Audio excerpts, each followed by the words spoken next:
Těch faktorů, které ovlivňují výši ceny vodného a stočného, je celá řada.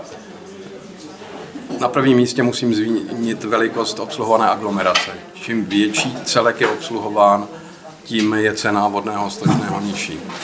Optimálním celkem v České republice pokládám město nebo aglomeraci s 1 milionem obyvatel. Samozřejmě dalšími velmi důležitými fakty, které ovlivňují cenu vodného a stočného, je přístup a kvalita zdrojů. Jsou-li zdroje daleko, je energeticky velmi náročné je potom přivést ke spotřebiteli. Jsou-li zdroje nekvalitní, jejich úprava a výroba pitné vody z ní je daleko dražší než z kvalitních zdrojů. Geologické prostředí rovněž ovlivňuje ceny vody. V horách je daleko větší energetická náročnost než na rovině.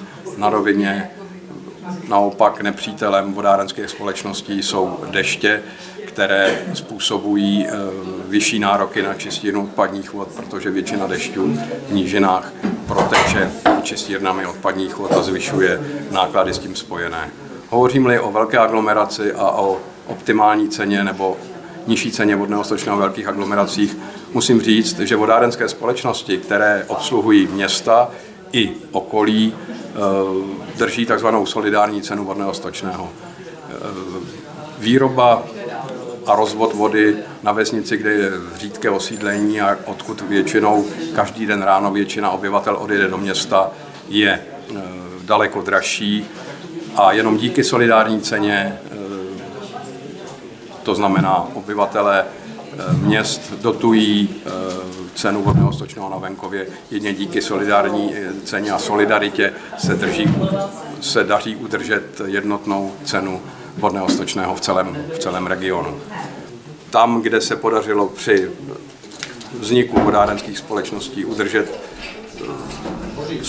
společně s městy ve vodárenské společnosti i obce a dosud díky solidární ceně vodárenská společnost působí v celém regionu.